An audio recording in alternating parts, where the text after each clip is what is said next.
Let's start with a working definition.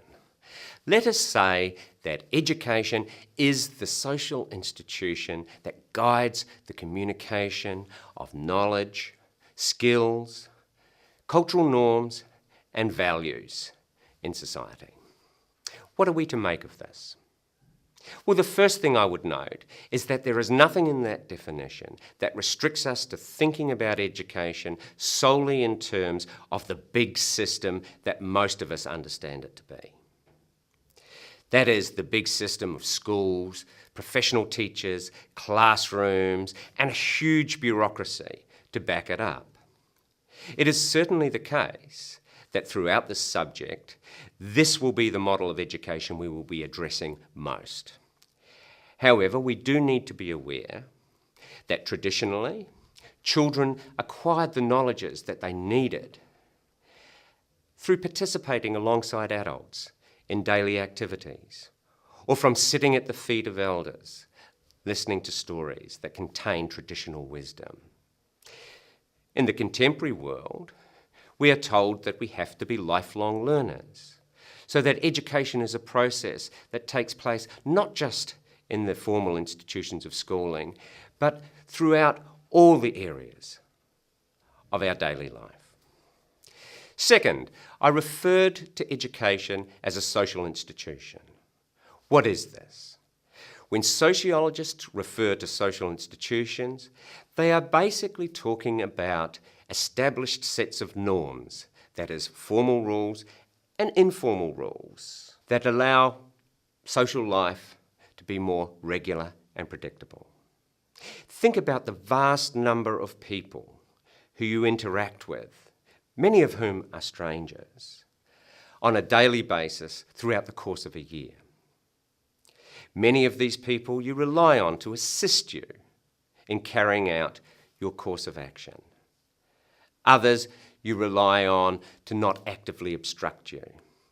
If we can assume that everyone is playing by the same rules, well, then we can confidently plan what it is that we're going to do. Consider the road system. It enables us to travel further and faster than would be the case if it didn't exist. What does it consist of? First, the physical infrastructure, roads, roundabouts, and so forth. Secondly, formal rules. What side of the road should you drive on? At what speed should you drive? What do you do when you come to an intersection?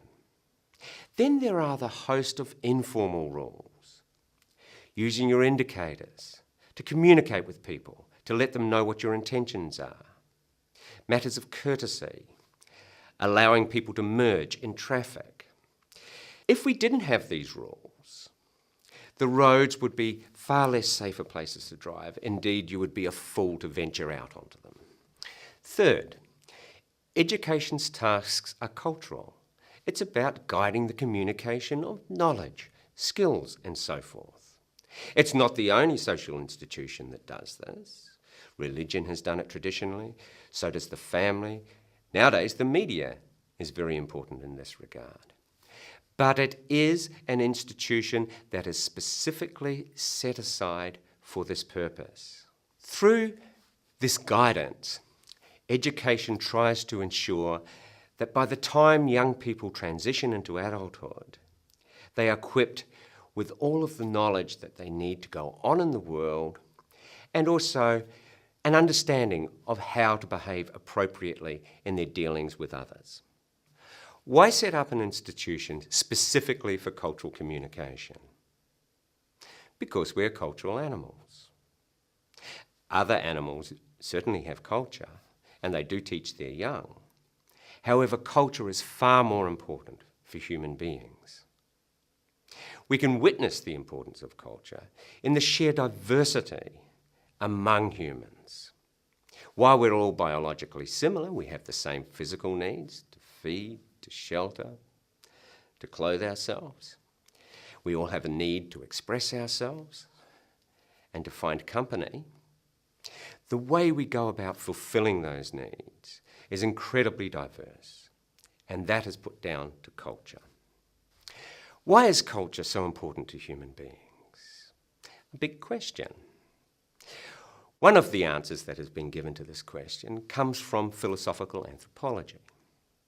Here it is argued that in our evolutionary past, human beings stood upright. This caused the hips to expand and to get thicker, narrowed the birth canal, so that human beings are born prematurely. We're born, they say, with a poverty of instincts. So where other animals primarily plug into the world through their instincts, human beings with their poverty of instincts have to compensate for this through culture. We have to learn how to go on in the world. We have to learn what is in the world. And something more than this. While it is the case that other animals are aware of death, human beings seem to be far more acutely conscious of this. So we require our lives to be meaningful. Culture provides these meanings.